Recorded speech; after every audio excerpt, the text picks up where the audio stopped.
مولانا روم رحمۃ اللہ علیہ نے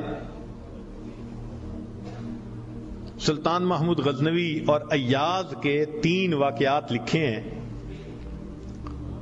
بڑی عجیب کہانیاں لکھی ہیں۔ فرماتے ہیں کہ سلطان محمود ایک نیک بادشاہ تھا، اس کے پاس ایک دیہاتی نوجوان آ گیا، اس کا تعلق دیہات سے تھا، تعلیم بھی نہیں تھی، کچھ ایسی تربیت بھی نہیں تھی، مگر بادشاہ کے دربار میں آ کے جب خدمت پہ لگا تو اس نے اتنی اچھی خدمت کرنی شروع کی کہ تھوڑے دنوں میں بادشاہ کی آنکھوں میں بڑا درجہ پا گیا، بادشاہ نے اپنے مقرب بندوں میں شامل کر لیا۔ اب جو پہلے سے مقربین تھے نا وہ بہت جیلس ہوتے تھے، ہم بڑے خاندانوں والے اور بڑی عقل سمجھ والے، تعلیم والے، ہم بادشاہ کے مشیر تھے، یہ کل کا نوجوان پتہ نہیں کہاں سے آ گیا دیہات سے اٹھ کے کہ بادشاہ کی اس کے اوپر بڑی خاص نظر پڑتی ہے۔ چنانچہ انہوں نے پروگرام بنایا کہ ہم بادشاہ سے موقع ملنے پہ بات کریں گے۔ انہوں نے بات کی کہ بادشاہ سلامت، جو محبت کی نظر اس کی طرف اٹھتی ہے وہ ہمارے اوپر نہیں اٹھتی، حسب میں ہم اچھے، نسب میں ہم اچھے، مال میں ہم اچھے، عقل میں ہم اچھے، لیکن محبت کی نظر اس کو جو مل گئی وہ ہمیں نہیں مل رہی۔ تو بادشاہ نے کہا کہ اچھا، میں کسی موقع پہ اس کا جواب دوں گا۔ اب بادشاہ نے کیا کیا کہ ایک پھل منگوایا جو بہت کڑوا تھا، کاشیں بنوائیں اور کاشیں ان سب لوگوں میں تقسیم کر دیں جو اعتراض کرنے والے تھے، اور ایاز بھی وہیں بیٹھا تھا، تو جس جس کو وہ کاش ملی اس نے منہ میں ڈالا، تھو تھو۔ بادشاہ سلامت، بڑا بہت کڑوا، توبہ توبہ، بہت کڑوا۔ سب نے اپنے منہ سے وہ پھل نکال دیا اور کہا کہ بادشاہ سلامت یہ بہت کڑوا ہے۔ تو بادشاہ نے جب ایاز کو دیکھا تو وہ مزے سے کھا رہا تھا، تو بادشاہ نے اس سے پوچھا کہ ایاز، یہ کاش میٹھی ہے جو اتنے مزے سے کھا رہے ہو؟ اس نے کہا بادشاہ سلامت ہے تو کڑوی، کھاتے کیوں جا رہے ہو؟ اس نے کہا بادشاہ سلامت، میرے دل میں یہ بات آئی کہ جس بادشاہ کے ہاتھوں سے میں زندگی بھر میٹھی چیزیں لے کے کھاتا رہا، اگر آج مجھے کڑوی بھی مل گئی تو میں اس کو واپس کیسے کروں؟ عمر بھر میٹھی چیزیں لے کے کھاتا رہا، آج کڑوی بھی مل گئی تو واپس کیسے کروں؟ کاش کہ یہ چیز ہمارے اندر آ جاتی کہ جس پروردگار کی نعمتوں سے ساری زندگی ہم انجوائے کرتے رہتے ہیں، اگر کبھی کوئی اس کی طرف سے آزمائش کی گھڑی بھی آ جائے تو ہم پھر شکوہ کیوں کرتے ہیں؟ اب بادشاہ نے سوچا کہ بھائی یہ لوگ جو بہت اعتراض کرنے والے تھے نا، ان کے سامنے کوئی اور ایسا ہیلا کرنا چاہیے کہ ذرا ان کو بات سمجھ میں آ جائے۔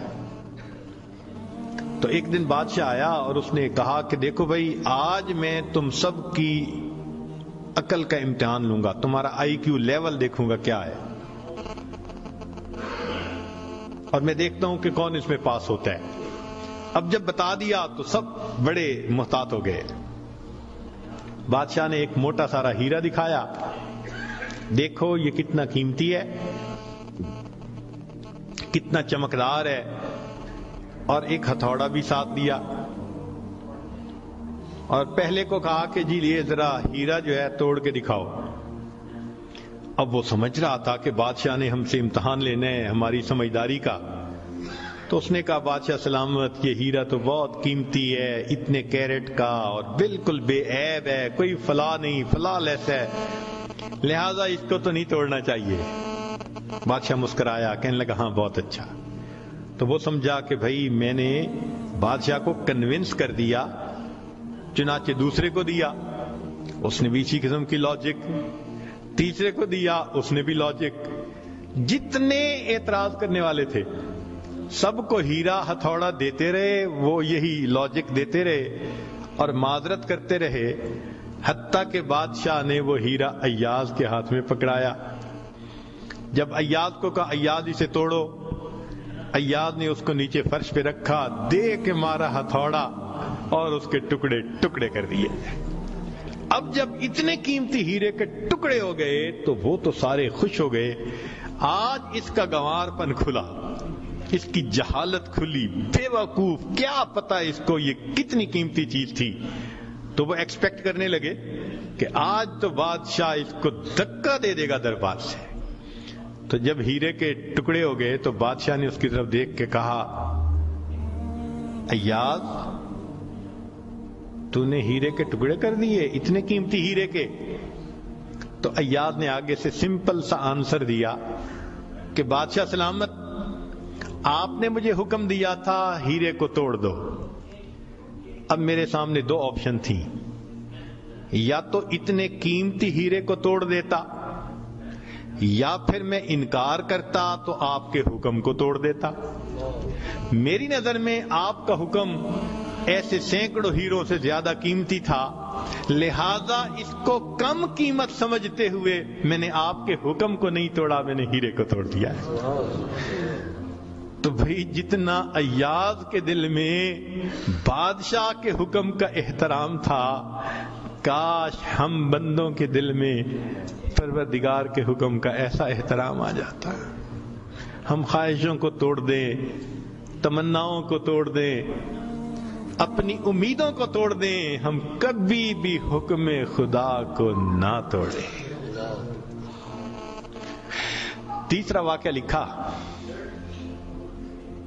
کہ ایک دن ایک معترض جو تھا وہ آیا اور اس نے کہا کہ بادشاہ سلامت، یہ جو آپ کا زیادہ ہے نا چہیتا ایاز، ہمیں لگتا ہے کہ یہ خزانے سے چیزیں چراتا ہے، ہمیں تو شک ہے۔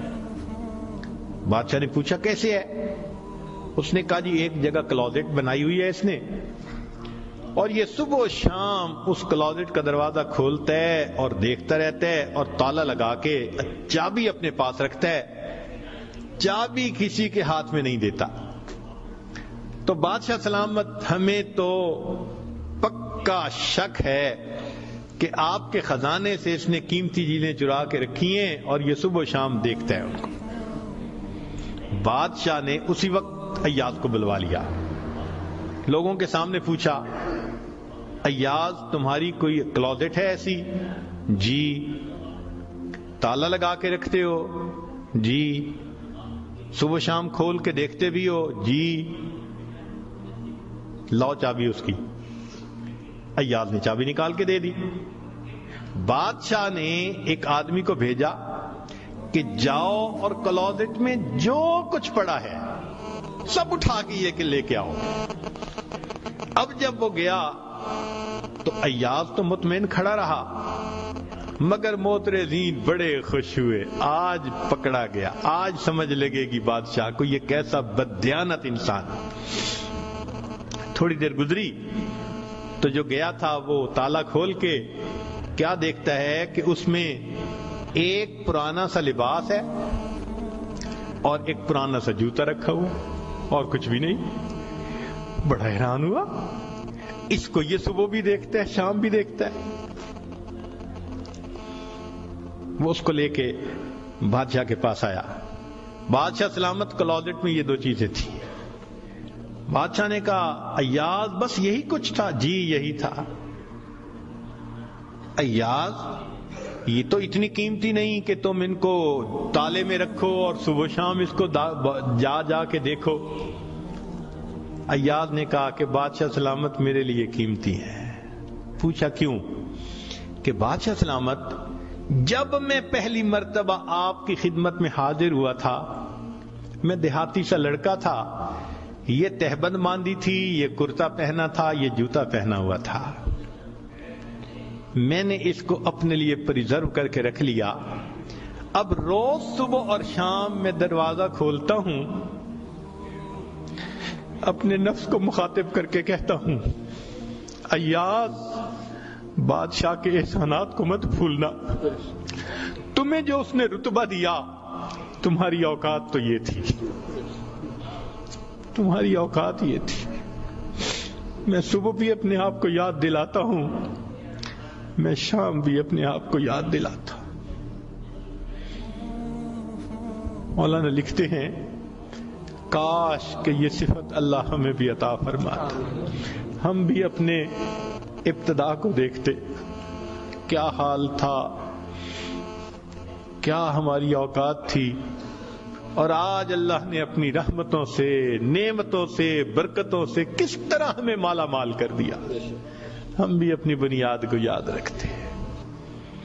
تو اگر ایک دنیا کا غلام اپنے مالک کے حکم کو اتنا قیمتی سمجھتا ہے تو ہم تو اللہ کے ویسے ہی بندے ہیں، غلام سے بھی ایک درجہ نیچے.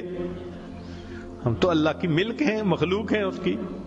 لہذا ہمیں چاہیے کہ اللہ رب العزت کے حکم کی عظمت کو سامنے رکھیں. ہمیشہ خیال رکھیں کہ حکم خدا کبھی بھی ٹوٹنے نہ پائے. لا الہ الا اللہ محمد رسول اللہ علیہ صلاة اللہ وآلہ والأحبہ.